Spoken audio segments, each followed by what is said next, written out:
இஸ்லாமியர்கள் இந்தியாவுக்கு எதிராகத்தான் இருந்தார்கள் என்ற ஒரு மிகப்பெரிய ஒரு குற்றச்சாட்டை முன்வைக்கணுங்கிறதுக்காகத்தான் இந்த படம் எடுத்திருக்காங்க. இந்த சினிமாவை தடை செய்ய வேண்டும் என்ற கோரிக்கையை நான் முன்வைக்கிறேன்.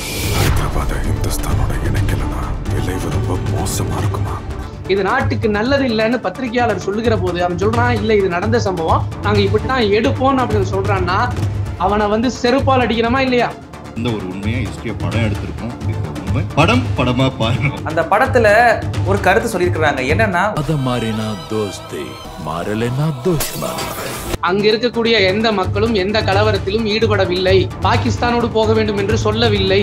பாகிஸ்தானை சேர்ந்த ஜின்னா அவர்களுடைய எண்ணப்படி இந்த துர்கிஸ்தான் உருவாகணும் ஹைதராபாத்ல துர்கிஸ்தானை மாத்த உதவுறேன்னு ஜின்னா வாக்கு கொடுத்திருக்காரு. இஸ்லாமியர்களுடைய இந்த தியாகத்தை, இந்திய சுதந்திரத்திற்காக அவர்கள் போராடிய வரலாற்றை எல்லாம் இப்படி வாயளவுல பேசி முடிச்சிட முடியாது.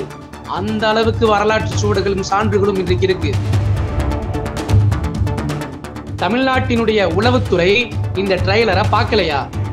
சத்தமே இருக்க கூடாது, காவி முடிய தெரியக்கூடாது, அந்த மத வெறியர்களுக்கு சமாதி கட்டியாகும்.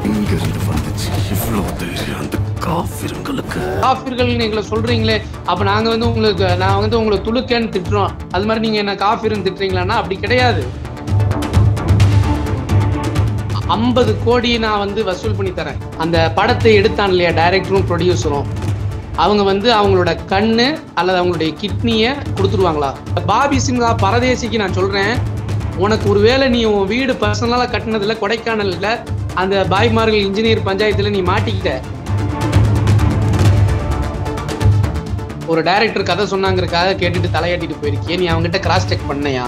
காசு ஒரு லட்சம் ரூபாய் அதிகமா கொடுத்துட்டாங்கன்னா நீ ஏதாவது சாப்பிட்டுருவியா? ஒவ்வொரு படத்துக்கும் அதோட ஸ்கிரிப்டை எடுத்துட்டு டயலாக்ஸ் எடுத்துட்டு ஃபர்ஸ்ட் இஸ்லாமிய அமைகள்கிட்ட போய் ஒப்புதல் வாங்கிட்டு அதுக்கப்புறம் எடுக்கணும்னு நினைக்கிறீங்களா? திடீர்னு ஒரு கேம்ப்ல கூட இந்த படத்தை போட்டு காமிச்சு வெறியேற்றலாம். இது மிகப்பெரிய இந்தியாவிற்கு எதிரான படம் அப்படிங்கிறது தான் என்னுடைய கருத்து.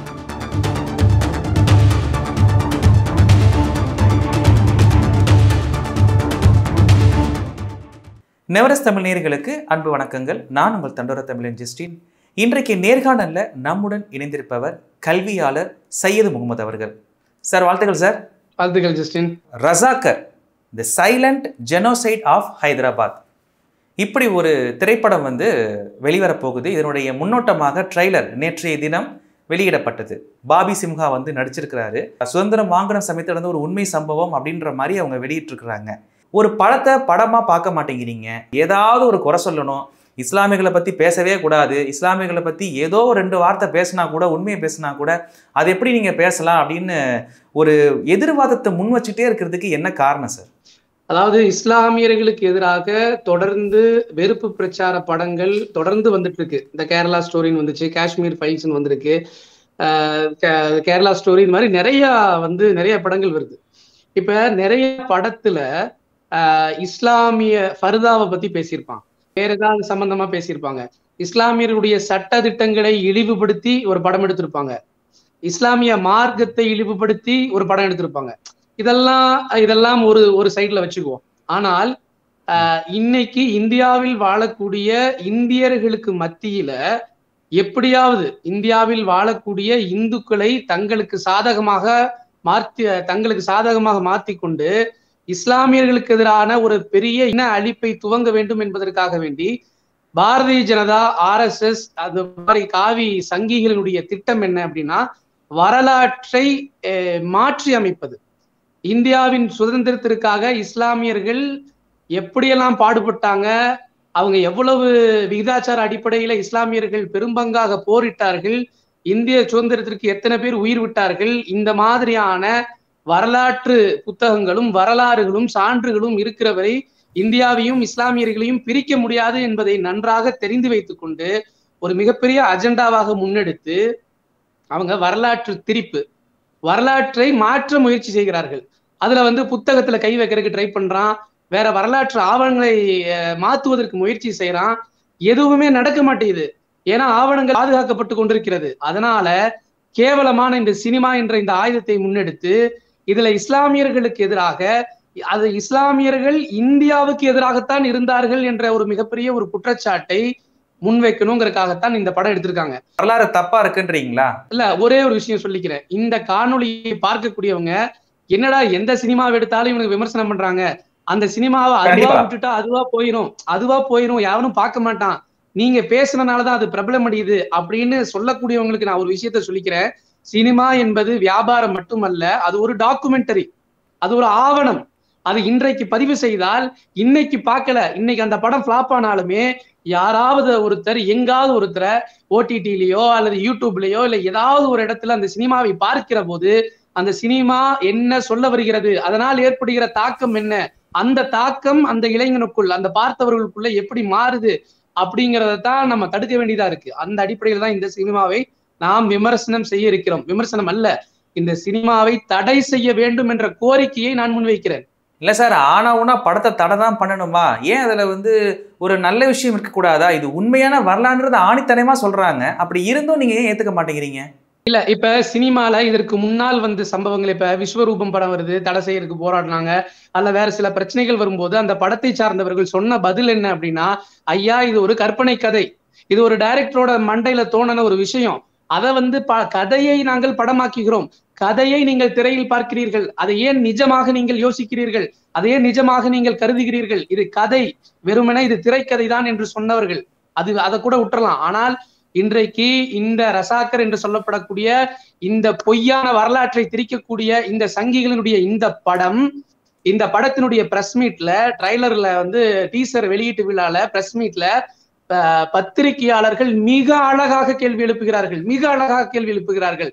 அந்த கதாநாயகன் பாபி சிம்ஹா சொல்றான், அவன் என்ன சொல்றான் அப்படின்னா, சார் இது நாங்க தோணுன கதை கிடையாது, இது உண்மையா நடந்த சம்பவம்னு ஒரு பொய்யான வரலாற்றை இந்த மக்கள் மத்தியிலே கொண்டு செலுத்தக்கூடிய இவனுக்கு எவ்வளவு திமிரு இருக்கும் சார். இது பொய்யா நடந்த கதை இல்லை சார், இதை டைரக்டர் யோசிக்கல சார், இது உண்மையா நடந்த சம்பவம் சார், உண்மையை நாங்க அப்படித்தான் சொல்ல முடியும் அப்படிங்கிறான். இல்லப்பா, இது முஸ்லீமுக்கு எதிராக இருக்கு, ஏற்கனவே முஸ்லீம்களுக்கு இங்க பல பிரச்சனை இருக்கு இந்திய நாட்டுல, முஸ்லீம்கள்னாலே எல்லாருமே மக்கள் எல்லாருமே வெறுத்து ஒதுங்கக்கூடிய அளவுல இவர்கள் பிரச்சாரம் செய்து கொண்டிருக்கிறார்கள், இது நாட்டுக்கு நல்லது இல்லைன்னு பத்திரிகையாளர் சொல்லுகிற போது அவன் சொல்றான், இல்ல இது நடந்த சம்பவம், நாங்க இப்படித்தான் எடுப்போம் அப்படின்னு சொல்றான்னா அவனை செருப்பால் அடிக்கணுமா இல்லையா? அவன் பார்த்தானா வரலாறு நெடுகிலும் இஸ்லாமியர்களுக்கும் இந்தியாவிற்கும் உண்டான தொடர்பு சாதாரணமான தொடர்பு கிடையாது. இந்த சுதந்திர போராட்டத்தை பற்றி ஆய்வு செய்து எழுதிய பிரிட்டிஷ்காரன் சொல்றான், இஸ்லாமியர்கள் இல்லை என்றால் இந்தியாவிற்கு சுதந்திரம் இல்லைன்னு சொல்றான். கான்ட்ராக்ட் வுட் அப்படின்னு சொல்லக்கூடிய ஒருவர் ஆய்வு செய்து இந்தியாவினுடைய சுதந்திர வரலாற்றில் யார் பங்கேற்றார்கள் என்று அவர் மிகப்பெரிய ஒரு புத்தகத்தை எழுதியிருக்காரு. அதுல சொல்றாரு, இதுல உச்சமான கொடூரம், உலகத்திலே நடந்திராத கொடூரம் இந்தியாவிலே நடந்தது. அந்த கொடூரம் எப்படிப்பட்டது என்று சொன்னால், நான் என்னுடைய வரலாற்றுல நான் அதை பதிவு செய்யறேன், இது மாதிரி நான் பார்த்ததே இல்லைன்னு சொல்லி மாப்பிள்ளாமார்களுடைய போராட்டத்தை பதிவு செய்கிறார். கேரளால இருந்து மலபார்ல இருந்து அந்தமான் சிறைக்கு அனுப்புவதற்காக 100க்கும் மேற்பட்ட இஸ்லாமியர்களை, மக்களை, இந்தியர்களை ஒரு சின்ன கம்பார்ட்மெண்ட்டுக்குள்ள போட்டு அடைச்சு வர்றான். கோயம்புத்தூர் வருது அந்த கம்பார்ட்மெண்ட். மக்கள் அந்த நெருக்கத்திலே புழுங்கி செத்து காயத்துல கிட்டத்தட்ட 70 பேர் செத்து போயிருக்காங்க. அந்த 70 பேர்ல 67 பேர் முஸ்லிம்கள், 3 பேர் இந்துக்கள். இப்படி இஸ்லாமியர்களும் இந்துக்களும் மாறி மாறி ஒற்றுமையாக இந்த இந்தியாவை பிரிட்டிஷ்கார இடத்துல இருந்து எப்படியாவது மீட்டெடுக்கணுங்கிறதுக்காக, இந்தியாவினுடைய சுதந்திரத்திற்காக வேண்டி மக்கள் பாடுபட்டார்கள். ஆனால் அப்படிப்பட்ட சமூகத்தின் மீது ஒரு பொய்யான வரலாற்றை திரித்து, ஒரு பொய்யான வரலாற்றை கற்பனையாக்கி, அந்த கற்பனையை நிஜம் என்று சொல்லி அந்த படத்தை திரைப்படமாக இன்றைக்கு அவர்கள் எடுத்திருக்கிறார்கள். இதை தடை செய்யணுமா வேண்டாமா சொல்லுங்க? இல்ல சார், பொய் உண்மை அதெல்லாம் தாண்டி அந்த படத்துல ஒரு கருத்து சொல்லியிருக்கிறாங்க, என்னன்னா ஒண்ணு முஸ்லீமா மாறு, இல்லைன்னா இந்துவா சாகு. இப்படி உண்மையிலேயே அவங்க சொல்லவே நினைக்கிறீங்களா? கண்டிப்பா நடந்திருக்கும்ல, வாய்ப்பு இருக்கும்ல. ஏன்னா இதுல காட்டப்பட்ட சம்பவங்கள் அப்ப நடக்கவே இல்லைன்னு சொல்றீங்களா? கண்டிப்பா நடக்கவே இல்லை. எப்படி நடக்கும்? இந்தியாவில் என்ன எங்களுக்கு தெரியாதா? இந்தியாவில் இஸ்லாமியர்களுக்கு தெரியாதா? இந்துக்கள் இருக்கிறார்கள், கிறிஸ்துவர்கள் இருக்கிறார்கள், இஸ்லாமியர்கள் இருக்கிறார்கள், சீக்கியர்கள் இருக்கிறார்கள். இந்த மாதிரி எங்களுக்கு அறிவு இல்லையா? யாராவது போய் இந்துக்களாக இங்க பாருங்க, நல்லா கேளுங்க. இன்னைக்கு எத்தனையோ நாடு இருக்கு, துபாய் இருக்கு, அபுதாபியில இன்னைக்கு கோயில் கட்டி கோயிலை திறந்து வச்சுட்டு வந்திருக்கிறாங்க. இஸ்லாமிய மார்க்கம் ஒருபோதும் ஒரு இடத்திலும் எந்த வகையிலும் மற்ற மதத்தார்களை, மனிதர்களை துன்புறுத்த சொல்லி எங்குமே இல்லை. யாருமே அதை செய்யல. இவர்கள் தங்களுடைய வரலாற்றில் இடம் பிடிக்கணும் இல்லையா? சூனக்கிற வரலாறு மட்டும்தானே இருக்கீங்க. அதனால இஸ்லாமியர்கள் கையால நாங்கெல்லாம் செத்து போனோம், இஸ்லாமியர்கள் எங்களை கொலை செய்தார்கள் என்பதாக ஒரு வரலாற்றை சொன்னால்தான் அங்க எவனாவது செத்து போயிருப்பான்ல, அவனை எல்லாம் சுதந்திர போராட்டத்தினுடைய தியாகியாக மாற்றுவதற்கான ஒரு முன்னெடுப்பு தான் இது. யாருமே அப்படி செய்யல. அதாவது நல்லா புரிஞ்சுக்கணும் ஜஸ்டின், இந்தியா என்பது திடீரென்று உருவாகிற போது ஏற்கனவே பல சமஸ்தானங்கள் இருந்துச்சு. பல சமஸ்தானத்தினுடைய மன்னர்கள் அங்க இருக்கக்கூடிய அவங்க எல்லாம் என்ன செஞ்சாங்க அப்படின்னா, ஒரு சிலர் உடனே ஒத்து வந்தாங்க, ஒரு சிலர் கொஞ்ச நாள் கழிச்சுதான் ஒத்து வந்தாங்க. இப்ப நான் உங்களுக்கு ஒரு கேள்வி கேட்கிறேன்.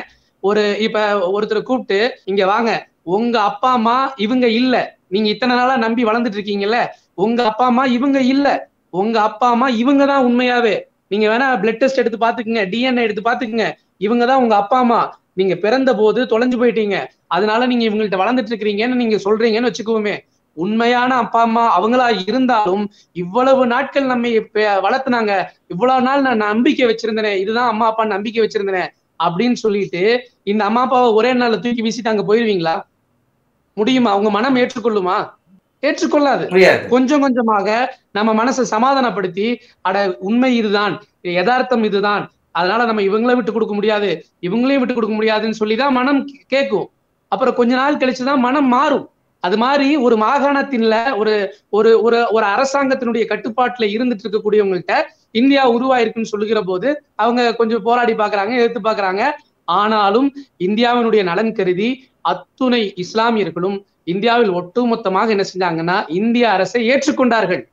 இது என்ன இந்த பக்கமும் இல்லாம அந்த பக்கமும் இல்லாம, அப்ப உண்மையில் நடந்திருக்குல்ல, எதிர்த்திருக்காங்கல்ல அப்ப இந்திய அரசு அவங்க? இல்ல இல்ல இல்ல, அதாவது எதிர்ப்பு அப்படிங்கிறது பிரிட்டிஷ்காரங்க எதிர்த்தாங்க, இந்தியாவை எதிர்த்தாங்க. ஆனால் இந்தியாவுக்குள் இருக்கக்கூடிய மன்னர்கள் அவங்க தன்னுடைய அதிகாரத்தையும் தங்களுடைய அந்த எல்லைகளை மட்டும்தான் நாங்க பாதுகாத்துட்டு இருக்கிறோம், நாங்க பாத்துக்கிறோமே, நாங்களே இதை பாத்துக்கிறோமே அப்படிங்கிற மாதிரி தான் கேட்டாங்க. ஏற்கனவே நடந்துட்டு இருக்கிற ஒரு நடைமுறை இருக்கு இல்லையா, ஏற்கனவே இருக்கக்கூடிய ஒரு ஆட்சி முறை இருக்கு இல்லையா, அந்த ஆட்சி முறையை தொடர விடுங்கள் அப்படிங்கறத தான் கோரிக்கை வச்சாங்க. எப்பவுமே மாற்றம் என்பது கொஞ்சம் நிதானமா தானே வரும். இப்ப கேளாம்பாக்கம் பஸ் ஸ்டாண்ட் மாத்தினதுக்கு எவ்வளவு பெரிய தகராறு நடக்குது, கோயம்பேட்டுல இருந்து கேளாம்பாக்கம் மாத்தினதுக்கு. அப்ப இவ்வளவு பெரிய ஆட்சி நிர்வாகம் இத்தனை ஆண்டுகளாக ஆட்சி செய்து கொண்டிருந்தவங்க மாறும்போது கொஞ்சம் சில சில அதாவது புரியாமல் இருக்கத்தான் செய்யும். இவங்க காட்டுற சம்பவம் எதுவுமே நடக்கல. நான் சொல்ல வந்தது, அந்த இடத்தில் ஹைதராபாத்தினுடைய மாகாணம் அந்த நிஜாம் இந்திய அரசாங்கம் கூப்பிடும் போது ஏன் போல அப்படிங்கும் போது அதற்கான விளக்கத்தை தான் நான் சொல்லிட்டு இருக்கணும். தவிர அங்க இருக்கக்கூடிய எந்த மக்களும் எந்த கலவரத்திலும் ஈடுபடவில்லை, பாகிஸ்தானோடு போக வேண்டும் என்று சொல்லவில்லை. அப்படின்னா இப்ப பாத்தீங்கன்னா அந்த படத்துல இன்னொன்னு குறிப்பிட்டிருக்கிறாங்க, அதாவது துருக்கிஸ்தான், பாகிஸ்தானை சேர்ந்த ஜின்னா அவர்களுடைய எண்ணப்படி இந்த துருக்கிஸ்தான் உருவாகணும் ஹைதராபாத்ல அப்படின்னு சொல்லியிருக்கிறாங்க. அது என்ன சார் துருக்கிஸ்தான்? ஒன்றும் புரியலைங்களே. இல்ல, அது எல்லாமே இவங்களுடைய கட்டுக்கதை. அதாவது என்ன விஷயம் அப்படின்னா, இப்ப பஞ்சாப்ல இருக்கு காலிஸ்தான் கேள்விப்பட்டிருக்கீங்களா? ஆமா, காலிஸ்தான் அது இன்னும் பிரச்சனை போயிட்டு தான் இருக்கு. அதான் பழனி பாபா சொல்லுவாரு, ஏண்டா உங்களுக்கு காலிஸ்தானு, உனக்கு கொங்குஸ்தானு, எனக்கு என்ன கபிரிஸ்தானா அப்படின்னு கேட்பாரு. சோ அந்த மாதிரி அந்த நேரத்துல எல்லாரும் தங்களுக்கான நாடுகளை கட்டமைக்க முடியுமான்னு யோசிச்சுட்டு இருந்த நேரம் அது. அப்ப இந்தியாங்கிற ஒரு யூனியன், அப்ப இந்தியாங்கிற யூனியனை கட்டமைச்சது என்னமோ இவங்க இந்துக்கள் எல்லாம் கட்டமைக்க போனாங்க, இந்துக்கள் எல்லாரும் இந்தியாவை கட்டமைக்கிறதுக்கு பிளான் பண்ணிட்டு இருந்தாங்க, அப்ப இஸ்லாமியர்கள் தான் விரோதியா இருந்தாங்க, கிறிஸ்டியன்ஸ் தான் விரோதியா இருந்தாங்க, அப்படிதான் சொல்ல வர்றாங்க. அப்படி அல்ல. அங்க இந்தியாவை கட்டமைப்பதற்கும் இஸ்லாமியர்கள் தான் தலைமை தாங்கி இருந்தாங்க. பிரிட்டிஷ் ஏகாதிபத்திய அரசை எதிர்த்து பல தீர்மானங்கள் போடுகிற போது முதன் முதலாக அதை அதை செயல்பாட்டுக்கு கொண்டு வர்றது முஸ்லீம் லீக் தான் கொண்டு வருவாங்க. அன்றைக்கு இருந்த முஸ்லீம் லீக் என்ன செய்வாங்க, கொண்டு வருவாங்க. காங்கிரஸ் இருந்துச்சு, முஸ்லீம் லீக் இருந்துச்சு. அப்ப முஸ்லீம் லீக் உடனடியாக அதை கொண்டு வருவாங்க. ஆங்கிலம் படிக்க கூடாது அப்படின்னு, ஆங்கிலேயர்களுடைய கல்வியை புறக்கணிக்க வேண்டும், அப்பதான் சுதந்திரம் நமக்கு சாத்தியப்படும், இல்லை என்றால் கல்வி என்ற பெயரால் அவர்களுக்கு அடிமைகளாகவே நாம் கடப்போம் என்று ஒரு தீர்மானம் இயற்றிய போது அதை முழுமையாக ஆங்கிலத்தை புறக்கணித்தது இஸ்லாமிய சமூகம். மார்க்க அறிஞர்கள் இஸ்லாமியர்களுக்கு தீர்ப்பு வழங்கினார்கள், ஆங்கிலத்தை படிக்காதீர்கள் ஹராம் என்று தீர்ப்பு வழங்கினார்கள். அந்த ஒரே ஒரு காரணத்திற்காக, இந்தியா சுதந்திரம் அடைய வேண்டும் என்ற காரணத்திற்காக ஒரு நூற்றாண்டு இஸ்லாமியர்கள் படிக்காமல் இன்றைக்கு தாழ்த்தப்பட்டவர்களை விட, பிற்படுத்தப்பட்ட சமூகத்தை விட பின்தங்கி இருக்கிறார்கள் கல்வியிலே என்ற காரணம் பாத்தீங்கன்னா இதுதான். இந்தியாவினுடைய சுதந்திரத்திற்கு இஸ்லாமியர்கள் பங்காற்றவில்லை என்று நீங்கள் நினைக்கிறீரா? நான் உங்கள்கிட்ட கேள்வி கேட்கிறேன், சொல்லுங்க. இல்ல, அதற்கு மறுப்பு தெரிவிக்கல. பட் ஆனா நான் கேக்குறேன் இந்தியா கேட்ல போய் பாருங்க. இந்தியா கேட்ல அங்க இந்தியாவிற்காக போராடி செத்து போனவர்களுடைய வீர மரணம் அடைந்தவர்களுடைய பெயர்களை அங்கு பதிவு செய்திருக்கிறார்கள். அதிலே எத்தனை இஸ்லாமியர்களுடைய பெயர் இருக்கிறது என்று போய் பாருங்க. ஜாலியன் வாலாபாக் படுகொலையின் போது அங்கு இறந்த அந்த வீர போராளிகளுடைய கல்வெட்டு தூண்ல அங்க போய் அவங்க பெயர்ல பாருங்க, அங்கும் இஸ்லாமியர்களுடைய பெயர் இருக்கிறது. வஉசி கைதின் போது ஒருத்தர் விடவே மாட்டேங்கிறாரு, நாங்க கைது செய்ய விட மாட்டோம்னு போராடுறாரு. பிரிட்டிஷ்கார பாக்குறான், என்னடா இவன் வஉசிய பேசாம இருக்காரு, இவன் என்னடா பயங்கரமா போராடிட்டு இருக்கிறான் அப்படின்னு போராடினவன சுட்டு கொல்றாங்க. அவருடைய பெயர் முகமது யாசின். அது மட்டும் இல்ல, திருப்பூர் குமரன், கொடிகாத்த குமரன் தெரியும் உங்களுக்கு, அவரை காத்தது முஸ்லிம்கள். காந்தியினுடைய கள்ளுக்கடை மறியல், அதுல 19 பேர், அதுல 10 பேர் முஸ்லிம்கள். இது மாதிரி இஸ்லாமியர்களுடைய இந்த தியாகத்தை, இந்திய சுதந்திரத்திற்காக அவர்கள் போராடிய வரலாற்றை எல்லாம் இப்படி வாயளவுல பேசி முடிச்சிட முடியாது. அந்த அளவுக்கு வரலாற்று சுவடுகளும் சான்றுகளும் இன்றைக்கு இருக்கு. அடுத்து கொஞ்ச நாளா திரைக்கு வந்துடும். வழக்கம் போல இதுக்கு பிரச்சனை தான் பண்ண போய் ஸ்டாப் பண்ண போறீங்க, அதுதானே சொல்ல வரீங்க? ஆமா, என்னன்னா நல்லா சொல்றேன் கேளுங்க. அப்ப கடைசி வரைக்கும் நீங்க படத்தை படமாவே பார்க்க மாட்டீங்க. இது படத்தை படம்னு சொல்லல, இது வரலாற்று படம் நம்ம சொல்றான் அந்த நடிகர். இது வரலாற்று படம், இது உண்மை சம்பவம் அப்படின்னு ஒரு பொய்யான வரலாற்றை சொல்றான். நீங்க அந்த பிரஸ் மீட்டை பாருங்க, அந்த பத்திரிகையாளர் மிக அழகாக சொல்றாரு. அவர் யாருன்னு எனக்கு தெரியல, அவருக்கு பெரிய வாழ்த்துக்களை சொல்லணும். உண்மையாகவே மிக தெளிவாக பாடம் எடுக்கிறார். வரலாற்றை மாத்தி சொல்லி பத்திரிகையாளர்கிட்ட மாட்டிட்டான் அந்த பாபி சிம்ஹா. உடனே இன்னொருத்திட்ட கொடுக்குறாரு, அந்த டைரக்டர் வாங்கி பேசுறாரு. அந்த டைரக்டருக்கு மிக அழகாக பாடம் எடுத்தார் ஒரு பத்திரிகையாளர். அதாவது இங்க பாருங்க, இந்த படம் படமாக போயிருமா? காஷ்மீர் ஃபைல்ஸ் வந்துச்சா, ஓகே. கேரளா ஸ்டோரி வந்துச்சா, ஓகே. வேற ஏதாவது விஸ்வரூபம் வந்துச்சா, ஓகே. இதெல்லாம் படம் கதைன்னு சொன்னா, திரைக்கதைன்னு சொன்னா. ஆனால் இது உண்மை சம்பவம், இது உண்மையாக நடந்த சம்பவம், இது ஒரு வரலாற்று ஆவணப்படம் என்பதாக சொல்லி தேவையில்லாத ஒரு விஷயத்த உண்டு பண்றான். நான் இப்பவும் கேட்கிறேன், இந்தியாவில் ஆட்சியில் இருக்கக்கூடிய, குறிப்பாக தமிழகத்தில் ஆட்சியில் இருக்கக்கூடிய ஆட்சியாளர்களுக்கு, முதலமைச்சருக்கு, அமைச்சர் பெருமக்களுக்கு இஸ்லாமியர்கள் இந்திய சுதந்திரத்திற்காக எப்படி பாடுபட்டார்கள் என்பது எல்லாருக்குமே தெரியும். இதை மறைக்கவே முடியாது, அழிக்கவே முடியாது. அவ்வளவு பெரிய தன்னுடைய விகிதாச்சாரம் 13% இருந்த போதிலும் இந்திய சுதந்திர போராட்டத்திற்காக 50 விழுக்காடு போராடியவர்கள். இந்திரா காந்தி 1980 ஒரு மாநாட்டுல பேசுகிற போது இந்திரா காந்தி சொல்றாங்க, இங்க பாருங்க, இந்தியாவினுடைய ஒட்டுமொத்த சுதந்திர வரலாற்றையும் நீங்கள் உண்மையாக தெரிந்து கொள்ள வேண்டும் என்று சொன்னால் அதில் இஸ்லாமியர்களை கடந்து விட்டு நீங்க என்ன செஞ்ச முடியாது, படிச்சிட முடியாது அப்படிங்கிறாங்க இந்திரா காந்தி. எல்லாருக்கும் தெரியும். ஆனால் இவன் ஒரு பொய்யான வரலாற்றை சொல்லுகிற போது நான் ஒரு கேள்வியை கேட்கிறேன். அதாவது இந்த படம் வெளியாகிறதுனால என்ன விஷயம் இந்த நாட்டில் நடக்க போகுதுன்னு நான் கேட்கிறேன். சொல்லுங்க, என்ன நடக்க போகுது, என்ன இம்பாக்ட்? படம் வெளியானா என்ன இம்பாக்ட் ஆகும்னு நான் சொல்றேன். இந்த படம் வெளியானால் அந்த படத்தை பார்க்கக்கூடிய என்னுடைய நண்பர்கள், என்னுடைய தொப்புள் குடி உறவுகள், இந்துக்கள், அவங்க எல்லாம் என்ன தெரியுமா நினைப்பாங்க? இந்த பாருடா, என் ஃப்ரெண்ட் இருக்கான் பாரு, அவனோட தாத்தா பாரு, இவன் எங்க தாத்தாவை கொண்டிருக்கிறான், அவன் முஸ்லிம்கள் வெறித்தனமாக இந்தியர்களை கொன்றிருக்கிறார்கள், இந்துக்களை கொன்றிருக்கிறார்கள், இஸ்லாமியர்களை எல்லாத்தையும் மதம் மாத்தி இருக்கிறான். இந்த மாதிரி இஸ்லாமியர்கள் அப்பாவிகளாக வாழ்ந்தவர்கள், புளிய மரத்துல தொங்கியவர்கள், உயிரை விட்டு சுதந்திரத்திற்காக உயிரை விட்டவர்கள், ஆங்கிலம் படிக்காமல் இருந்தவர்கள், ரயில் புட்டிலே நசுங்கி செத்து போனவர்கள், இப்படி அப்பாவிகளாக இந்திய சுதந்திர போராட்டத்திற்காக போராடிய எங்களுடைய மூதாதையர்கள் இஸ்லாமியர்களை பார்த்து தீவிரவாதிகள், இவர்கள் மதம் மாற்றக்கூடியவர்கள், இந்தியாவிற்கு எதிராக பயங்கரமாக சதித்திட்டம் தீட்டியவர்கள், போராடியவர்கள் என்ற ஒரு மிகப்பெரிய தாக்கத்தை இன்று இந்த படத்தை பார்க்கக்கூடியவர்கள் உள்ளத்துல இது உருவாகுமா இல்லையா? உளவுத்துறைன்னு ஒண்ணு இருக்கு, அரசு உளவுத்துறைன்னு ஒண்ணு வச்சிருக்கு. அந்த உளவுத்துறை எதுக்காக இயங்குது தெரியுமா? இந்த நாட்டுல, இந்த இடத்துல இந்த மாதிரி ஒரு சம்பவம் நடந்தால், இந்த கூட்டம் நடந்தால், இந்த பேச்சுக்கள் பேசினால் இதற்கு பின்னால் இவ்வளவு பெரிய கலவரம் வரும், இதற்கு பின்னால் இந்த மாதிரி விளைவுகள் ஏற்படும், இதற்கு பின்னால் இவ்வளவு பெரிய சட்ட ஒழுங்கு பாதிப்பு ஏற்படும், இதற்கு பின்னால் இந்தியாவினுடைய இறையாண்மை பாதிக்கப்படும் என்பது தெரிந்து முன்னாலேயே என்ன செய்வாங்க? அதை தடை செய்வார்கள். அதுக்குதான் உளவு பிரிவுன்னு ஒண்ணு இருக்கு. அப்ப நான் என்ன கேட்கிறேன், தமிழ்நாட்டினுடைய உளவுத்துறை இந்த ட்ரைலரை பார்க்கலையா? இந்த ட்ரைலரை பார்த்து இந்த படம் ரிலீஸ் ஆனா இஸ்லாமியர்களுக்கு எவ்வளவு பெரிய அவப்பெயரை பெற்றுத்தரும் என்பது அவர்களுக்கு தெரியாதா? பார்த்துட்டு சும்மா இருக்கீங்களா நான் கேட்கிறேன். நான் முதலமைச்சரிடத்துல ஒரு மிகப்பெரிய கோரிக்கை வைக்கிறேன். இந்தியாவில இஸ்லாமியர்கள் ரொம்ப கஷ்டத்துல இருக்காங்க. இஸ்லாமியர் அப்படின்னு ரயில்ல ஒரு போலீஸ் ஆபீசர் தேடி போய் இங்க யாராவது முஸ்லீம் இருக்கீங்களான்னு தாடி வச்சவனை பார்த்து துப்பாக்கியில சுட்டு கொல்றான். மாட்டுக்கறி இருக்கான்னு பார்த்தா அடிச்சு கொல்றான். இஸ்லாமியர்கள் அங்கங்கே தெருவாக எந்த அளவுக்கு மோசமாக நாயை விட கேவலமாக அடித்து கொள்ளப்படுகிற அந்த மத வெறியை தூண்டிவிட்டு அந்த சங்கிகள் வேடிக்கை பார்த்து கொண்டிருக்கிறார்கள். தமிழ்நாட்டில் அது இல்ல.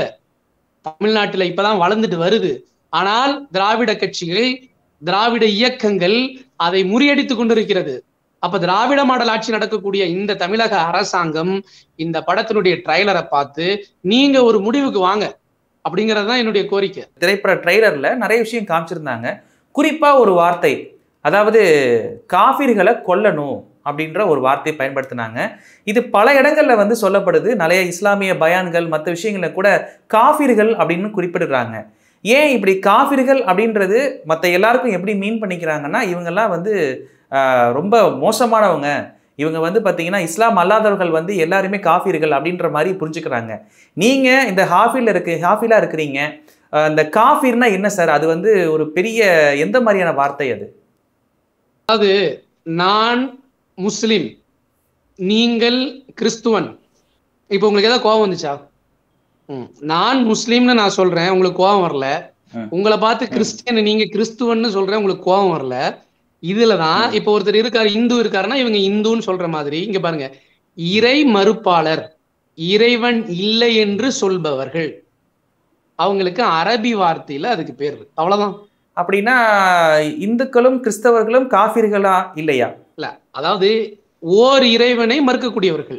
இப்ப நான் சொல்றேன் நான் ஒரு விஷயம் சொல்றேன். நீங்கள் கடவுளாக ஏற்றுக்கொண்டிருக்கக்கூடிய ராமரை நான் மறுக்கிறேன் என்று சொன்னால் உங்கள் பார்வையில் நான் காஃபிர். நீங்கள் இயேசுவை நீங்கள் பிதாவாக கடவுளாக நீங்கள் நம்பிக்கொண்டிருக்கிற போது உங்கள் கடவுளை நான் ஏற்றுக்கொள்ளவில்லை என்று சொன்னால் எனக்கு நீங்கள் இறை மறுப்பாளர் என்ற பெயரை தான் வைப்பீங்க. கண்டிப்பா. அதனுடைய அரபி சொல் தான் காஃபிர். அவ்வளவுதான். அரபி சொல். தன்னுடைய அந்த இறைவனை ஏற்றுக்கொள்ளாதவர்கள். எஸ், அதுல வந்து நிறைய வகைகள் இருக்கு. நெருப்பை வணங்கக்கூடியவர்கள், சூரியனை வணங்கக்கூடியவர்கள், சிலைகளை வணங்கக்கூடியவர்கள், இறைவனை மறுக்கக்கூடியவர்கள், இறைவனை நிராகரிக்கக்கூடியவர்கள், நயவஞ்சகர்கள், பாவிகள், இப்படி பல வகையில் பட்டியலாக வார்த்தைகள் இருக்கு. ஈமான் கொண்டவர்கள், அதாவது இறைவனை நம்புகின்றவர், நம்பிக்கையாளர்கள். ஒருத்தனை நல்லவன் அப்படின்னா நல்லவன் மட்டும் இல்லை, அதுல நிறைய விஷயம். நம்பிக்கையாளர், நேர்மையாளர், உண்மையாளர், இப்படி பல வார்த்தைகள் இருக்கிறது. நீங்க வந்து நான் இப்பவும் சொல்றேன், காஃபிர்கள் எங்களை சொல்றீங்களே, அப்ப நாங்க வந்து உங்களை துலுக்கேன்னு திட்டுறோம், அது மாதிரி நீங்க என்ன காஃபிர்னு திட்டுறீங்களான்னா அப்படி கிடையாது.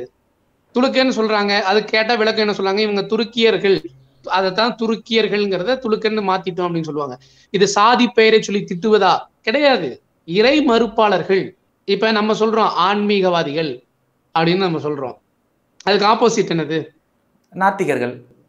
நாத்திகர்கள். இந்த நாத்திகர்கள வார்த்தை தானே இது.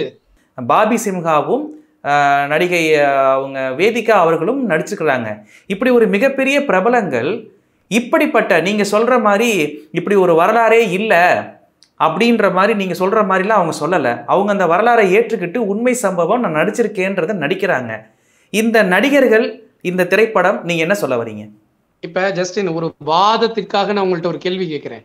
இப்ப ஒரு வரலாறு இருக்கு, அந்த வரலாறை படமா எடுக்கிறான். படமா எடுக்கிறனால நீ என்ன சொல்ல வர்ற? உன்னுடைய உள்நோக்கம் என்ன? நீங்க தான் அந்த படத்தோட டைரக்டர். இப்ப நான் உங்கள்ட்ட கேள்வி கேட்கிறேன், இந்த படத்தை எடுத்து மக்களுக்கு நாங்க சொல்ல போறோம் வரலாற்றுன்னு சொல்றேன் இல்ல, இந்த வரலாற்றை சொல்றதுனால உன்னுடைய உள்நோக்கம் என்ன?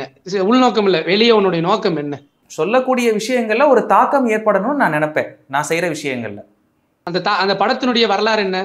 இஸ்லாமியர்கள் இந்துக்களை அழிக்கிறார்கள், கொலை செய்கிறார்கள், மதம் மாற்றுகிறார்கள், அச்சுறுத்துகிறார்கள், இப்படித்தானே சொல்றீங்க. சரி, அந்த படம் வெளியே வந்துருச்சு, பார்த்த இந்துக்கள் எல்லாம் என்ன நினைப்பான்? இஸ்லாமியர்கள் வந்துதான் நம்மள வந்து ரொம்ப அட்டாக் பண்ணாங்க, அந்த சமயத்துல ரொம்ப நம்மளை கொலை செஞ்சாங்க அப்படின்ற ஒரு எண்ணம் தோணிட்டு பார்க்கும் போதெல்லாம் எரிச்சல் ஆகும். சொல்ல போனா நீங்க சொல்ற மாதிரி வேற ஏதாவது பிரச்சனைகள் வரது கூட வாய்ப்புகள் வரலாம். புரிஞ்சுதா? இதுதான் பாயிண்ட். இந்த பாயிண்ட நீங்களும் நானும் சமூக பார்வையில பாக்குறோம். ஆனால் அரசு இதை சட்ட ஒழுங்காக பார்க்க வேண்டும். இதை ஒரு பொய்யான வரலாற்றை படமா எடுக்கிறான். அந்த படம் எப்படி தாக்கத்தை ஏற்படுத்தும், அதனால பின்விளைவுகள் என்னென்ன வரப்போகிறது என்பதனை தெரிந்து இந்தியாவில் இஸ்லாமிய சமூகத்தை பாதுகாக்க நினைக்கக்கூடிய உண்மையான தலைவர்கள், உண்மையான இந்தியர்கள் கண்டிப்பாக இதை தடை செய்வாங்க. இவ்வளோ செலவினங்கள் பண்ணி ஒரு படத்தை எடுத்துட்டாங்க. இப்போ நீங்க சொல்ற மாதிரி இந்த படம் வெளியே வந்தா பெரிய பிரச்சனை ஆகும் அப்படின்றத ஒரு பக்கம் இருக்கட்டும், அது நீங்க பார்க்கக்கூடிய ஒரு நோக்கம் கரெக்டு தான், சமூகத்துல பெரிய பிரச்சனை வரும்னு இருக்கட்டும். இப்போ இவ்வளோ செலவு பண்ணி எடுத்த படத்தை என்ன பண்றது? மிகப்பெரிய ஒரு நஷ்டம் ஆகுமே. ஏன்னா ஒவ்வொரு படத்துக்கும் இதே மாதிரி செய்யும் பொழுது அந்த தயாரிப்பாளர்கள் வந்து நஷ்டத்துக்கு போறாங்க, ரொம்ப ஒரு மனநிலை பாதிக்கப்பட்ட மாதிரி ஆயிடுறாங்களே. அந்த நடிகைகள் நடிகர்களுக்கு வந்து ஒரு பெரிய மன அழுத்தம் ஏற்படுமே. இல்ல இல்ல இல்ல நான் ஒரு கேள்வி கேட்கிறேன். 40 கோடி போட்டு படம் எடுத்ததாக சொல்றாங்க. 50 கோடி நான் வந்து வசூல் பண்ணி தரேன். அந்த படத்தை எடுத்தான் இல்லையா டைரக்டரும் ப்ரொடியூசரும், அவங்க வந்து அவங்களோட கண்ணு அல்லது அவங்களுடைய கிட்னிய கொடுத்துருவாங்களா? எதற்கு கொடுக்கணும்? கேளுங்க, கொடுக்க முடியுமான்னு சொல்லுங்க. இல்ல நான் கேட்கிறேன், கேளுங்க. கொடுப்பாங்களா? இல்ல ஜஸ்டின், கொடுப்பாங்களா கொடுக்க மாட்டாங்களா? கொடுக்க மாட்டாங்கன்னு தான் நான் சொல்ல முடியும், வேற என்ன சரி, சென்று கொடுக்க மாட்டாங்கல்ல, அதைத்தான் நான் இப்ப சொல்ல வரேன். கேளுங்க, பணத்தை விட எல்லாத்தையும் பணத்துல வெயிட் எல்லாமே பணமா கணக்கு பாத்திர முடியாது. பணத்தை விட ஒரு சில விஷயங்கள் ரொம்ப நமக்கு முக்கியம். உயிர் முக்கியம். இஸ்லாமியர்கள் அடித்து கொல்லப்பட்டு அஹ்லாக் கொன்னானா இல்லையா? ஒரு போலீஸ் ஆபீசர் வெறியேறி ட்ரெயின்ல போய் 2 பேர்த்த 3 பேர்த்த சுட்டு கொன்னானா இல்லையா? அப்ப உயிர் எவ்வளவு முக்கியம்? அதுக்காக தான் நான் கேட்கிறேன், அதுக்காக தான் நான் கேட்டேன். பணம் முக்கியம் இல்ல, உயிர் முக்கியம், மானம் முக்கியம். அதை விட இந்த இந்திய சுதந்திரத்திற்காக இவ்வளவு இஸ்லாமியர்கள் உயிரை விட்டு உயிரை மாய்த்து பெற்றுத்தந்த இந்த சுதந்திரத்தினுடைய வரலாற்றை நீங்கள் கொச்சைப்படுத்த நினைத்தால் உயிரை விட எங்களுக்கு மிகப்பெரிய லாஸ். அதாவது அப்பனா ஒவ்வொரு படத்துக்கும் அதோட ஸ்கிரிப்டை எடுத்துட்டு டயலாக்ஸ் எடுத்துட்டு ஃபர்ஸ்ட் இஸ்லாமிய அமைகள்கிட்ட போய் ஒப்புதல் வாங்கிட்டு அதுக்கப்புறம் எடுக்கணும்னு நினைக்கிறீங்களா? அதாவது படம், சினிமா படம் அப்படின்னா பிரச்சனை இல்லை. இஸ்லாமிய சித்தாந்தங்களை கொச்சைப்படுத்தி எடுத்திய போது எடுத்த படமெல்லாம் வந்துருச்சு, அது தடை செய்யப்படலை. கேரளாவில் ஓடிச்சு, எல்லா பக்கமும் ஓடிச்சு, இந்தியா முழுக்க ஓடிச்சு. அதெல்லாம் தடை செய்யப்படலை, அதை போராடலை, ஒரு கோரிக்கையை முன் வச்சோம். ஆனால் அரசு செவிசாய்க்கல, அதை செய்யலை. இதை வந்து அந்த மாதிரி பார்க்கல. நீங்க குறிப்பா இஸ்லாமியர்களுடைய பண்பை இந்தியாவிலே நீங்க நல்லா பார்த்துக்கலாம். அதாவது முத்தலாக் தடை சட்டம்னு ஒன்று கொண்டு வந்தாங்க, போராடினாங்க, ஆனா வீட்டுக்கு போயிட்டாங்க. பாபர் மசூதி போராடினாங்க, ஆனா விட்டு கொடுத்துட்டாங்க. பொது சிவில் சட்டம் கொண்டு வருவதற்காக போராடினார்கள், ஆனா அதுக்கப்புறம் வீட்டுக்கு போயிட்டாங்க. ஆனால் சிஏஏ என்ஆர்சி என்று ஒன்று வந்து இந்தியாவிற்கும் உங்களுக்கும் சொந்தமில்லைன்னு சொல்ல வர்றான் அப்படிங்கிறத புரிஞ்சுக்கிட்டு என்னையே இந்தியாவை விட்டு நீ துரத்திடுவியா? அதனால நாங்க என்ன செய்ய மாட்டோம், விட்டு கொடுக்க மாட்டோம். இந்த இந்திய தேசத்தை நாங்கள் ஒருபோதும் விட்டு தர மாட்டோம், இது என்னுடைய மண் அப்படின்னு சொல்லிட்டு அந்த மண்ணிலே போராட்டம் நடந்தது. வெற்றி அடைந்தோமா இல்லையா? அப்ப நல்லா பார்க்கணும். இஸ்லாமுக்கு ஒன்று என்று வருகிற போது போராட்டங்கள் நடக்கிறது, எதிர்ப்பு தெரிவிக்கிறாங்க, ஆனால் சகிப்புத்தன்மையோடு பொறுத்து கொண்டிருக்கிறார்கள். இது வந்து இப்ப நடந்த இந்த படம் வந்து இஸ்லாமுக்கு எதிரானதெல்லாம் இல்லை அப்படின்னு சொல்லிட முடியாது. இந்தியாவில் வசிக்கக்கூடிய இஸ்லாமியர்களுக்கு எதிரானது, இந்தியர்களுக்கு எதிரானது, இந்திய வரலாற்றுக்கு எதிரானது அப்படிங்கிறது தான் நான் இந்த இடத்துல இருக்கக்கூடிய பாயிண்ட். புரியுது சார். பட் ஆனா என்னோட கேள்வி என்னன்னா, அப்ப திரைப்படம் அப்படின்னா என்னதான் பண்ணணும்னு நினைக்கிறீங்க? அதற்கு வேற ஏதாவது வரைமுறைகள் வச்சிருக்கீங்களா? நீங்க திரைப்படம் சொல்றீங்களே, சாவர்கருடைய வரலாற்றை படமா எடுத்துடலாமா? உண்மையான வரலாற்றை படமாக எடுக்கலாமா? உண்மையாக இருக்கும் பட்சத்தில் தாராளமாக எடுக்கலாம். அப்ப இவங்க ஒன்னும் சொல்ல மாட்டாங்களா? படத்தை வெளியே விட்டுருவாங்க, அப்படித்தானே? அதுக்கும் போராட்டங்கள் தடைகள் இதெல்லாம் இருக்கும். ஏங்க, ஏதோ ஒரு காட்டுக்குள்ள சிங்கத்துக்கு பேரு சீதாவான், இன்னொரு சிங்கத்துக்கு பேரு அக்பரான். அதுக்கே இந்த நாய்க்கு கோர்ட்ல போய் கேஸ போட்டுட்டு நிக்குதுங்க. நீங்க வந்து இதெல்லாம் வெளியே வரும்னு நினைக்கிறீங்க? ஜஸ்டின், நம்ம தமிழ்நாட்டுல இருக்கிறோம் ஜஸ்டின், நம்ம வந்து திராவிட மண்ணில் இருக்கோம். தமிழர்களுக்கு நல்ல அறிவு இருக்கு, படித்தவர்கள், பண்பாளர்கள், வரலாறு தெரிந்தவர்கள். இன்னுமே இந்துக்களும் இஸ்லாமியர்களும் நேசித்து கொண்டு ஒருவரை ஒருவர் தழுவி கொண்டுதான் நாம் இருக்கிறோம். போன வாரம் ஒரு பள்ளிவாசல் திறப்பு விழா, கோயில் இருந்து சீர் வருது, சொன்னா நம்ப மாட்டீங்க, திருக்குரானை வாங்கி பரிசீலித்தார்கள், திருக்குரானை வாங்கி கொடுத்தாங்க. இன்னும் சொல்கிறேன், இது தொடரும். தமிழ்நாட்டுல தொடர்கிற இந்த பண்பாடு, இந்த கலாச்சாரம் இந்தியா முழுக்க பல்கி பெருகி அது இந்தியாவினுடைய கலாச்சாரமாக மாறணும். அப்ப நம்ம மத நல்லிணக்கம் பேணக்கூடிய படங்கள், சசிகுமாரனுடைய ஒரு படம் வந்துச்சு, சீனு ராமசாமியினுடைய ஒரு படம் வந்துச்சு, இன்னும் எத்தனையோ படங்கள் இஸ்லாமியர்களை நல்லவர்களாக காட்டி, யதார்த்தமாக உண்மையை காட்டி இந்துக்களுக்கும் இஸ்லாமியர்கள் இவருங்க அது பொய்யாவே இருக்கட்டுமே. நான் என்ன சொல்றேன், சீனு ராமசாமி எடுத்த கதை பொய், அல்லது அயோத்தி படம் வந்தது பொய், கதை திரைக்கதை தான். இருந்தாலும் அந்த படத்தை பார்த்தவருக்கு பார்த்து முடித்து திரையரங்கிலிருந்து வெளியே வருகிற போது அவருக்கு உள்ள தாக்கம் என்னவாக இருக்கும்? இஸ்லாமியர்களும் மனிதர்கள் தான், இந்துக்களும் மனிதர்கள் தான், கிறிஸ்துவர்களும் மனிதர்கள் தான், நாம் ஒருவருக்கொருவர் ஒற்றுமையாக இருந்து இந்த தேசத்தை வளர்க்க வேண்டும் என்ற எண்ணம் தானே வரும். ஏங்க நீங்க மனசாட்சியை தொட்டு சொல்லுங்க, வெள்ளத்துல யாருங்க போராடனா? ஒருத்தர் இப்ப தூத்துக்குடியில ஒரு வெள்ளத்துல மரத்தினுடைய கொம்புல உட்கார்ந்துட்டு இருக்கிறாரு, 2 நாளா குளிர் தாங்க முடியாம. மரத்தினுடைய பாதி அளவிற்கு உயரத்திற்கு 11 அடிக்கு தண்ணி, சாப்பாடு இல்ல, குளிர் தாங்க முடியல. இன்னும் ஒரு 2 மணி நேரம் போனா செத்து போயிருப்பாரு. தலைக்கு மேல தண்ணி ஓடுது. அங்க யாரு போனா? எந்த ராணுவ வீரர் போனாரு? எந்த போலீஸ் போனாரு? யாரு காப்பாத்தினா அவரை? இஸ்லாமிய அமைப்புகளை சார்ந்த சகோதரர்கள் போய் உயிரை பணயம் வைத்து காப்பாற்றுகிறார்கள். காப்பாற்றுகிற நேரத்திலே உயிரை விட்டவர்கள் உண்டு. அதே காப்பாற்றியவர்களுடைய பெயரை தன்னுடைய பிள்ளைக்கு இந்து சகோதரி யூனுஸ் என்ற பெயரை வைத்த வரலாறு இந்தியாவில் இருக்கு. எத்தனை வரலாறு வேணும் உங்களுக்கு? சோ இந்த மாதிரி நல்ல விஷயங்களை போதிங்கடா. அந்த பாபி சிம்ஹா பரதேசிக்கு நான் சொல்றேன், நல்ல விஷயங்கள் இந்தியாவில் நிறைய இருக்கு. இந்த நல்ல விஷயத்த நம்ம சொல்லலாம். உனக்கு ஒருவேளை நீ உன் வீடு பர்சனலா கட்டினதுல கொடைக்கானல்ல அந்த பாய்மார்கள் இன்ஜினியர் பஞ்சாயத்துல நீ மாட்டிக்கிட்ட, அதுக்காக நீ ஒட்டுமொத்த இஸ்லாமியர்களையும் அப்படி நினைச்சிடாத, அப்படி கொச்சப்படுத்தணும்னு நீ நினைச்சிடாத. உனக்கு பர்சனலா ஒரு வெஞ்சன்ஸை வச்சுட்டு நீ அதை ஒட்டுமொத்த இஸ்லாமியர்களின் மீதும் திணிக்கலாம்னா என்ன செய்ய முடியாது. அதுக்கு இந்த நாடு அனுமதி தராது அப்படிங்கறதுதான் என்னுடைய வாதமாக இருக்கு. அப்ப பாபி சிம்ஹா அவர்கள் தன்னுடைய தனிப்பட்ட ஒரு விஷயத்துக்காக தான் நேரடியாக ஒரு இஸ்லாம் சார்ந்த அவர்கள் மேல தாக்குதல் கொடுக்குறாங்கன்னு நினைக்கிறீங்களா? இல்ல இல்ல, இது பாபி சிம்ஹா நடிகர், டைரக்டர் தான் இந்த படத்தை எடுத்திருப்பாங்க. பட் இஸ்லாமியர்களின் மீது வெறுப்பாக பேசக்கூடாது. உனக்கு என்ன பாவம் பண்ணாங்க? நீ இந்திய சுதந்திர போராட்டத்தின் போது நீ பாத்தியா? என்ன நடந்துச்சு நீ பாத்தியா? இல்ல பார்த்தவங்களோட வரலாறு புத்தகங்களை படிச்சியா? ஒரு டைரக்டர் கதை சொன்னாங்கிறதுக்காக கேட்டுட்டு தலையாட்டிட்டு போயிருக்கிய, நீ அவங்ககிட்ட கிராஸ் செக் பண்ணையா? இல்ல இத்தனை வரலாற்று ஆய்வாளர்கள் இந்தியாவில் இருக்கிறாங்க, தமிழ்நாட்டுல எத்தனையோ வரலாற்று ஆய்வாளர்கள் இருக்காங்க, அவங்கள்ட்ட போய் கேட்டையா? இது உண்மையாவே நடந்துச்சான்னு விசாரிச்சியா? சரி, அப்படியே ஓம் வாதத்துக்கு வச்சுக்குவோம் நடந்தது.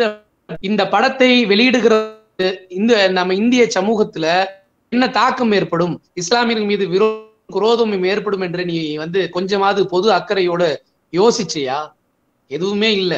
காசை கொடுத்தா என்ன வேணா சாப்பிடுவியா? நீ சாப்பாடு தானே சாப்பிட போற. காசு ஒரு 1 லட்சம் ரூபாய் அதிகமா கொடுத்துட்டாங்கன்னா நீ ஏதாவது சாப்பிட்டுருவியா? அதான் கேள்வியா கேட்கிறேன். இது நான் திரும்பவும் சொல்றேன், இந்த படம் சாதாரணமான நோக்கத்தோடு வர்ற படம் இல்லை.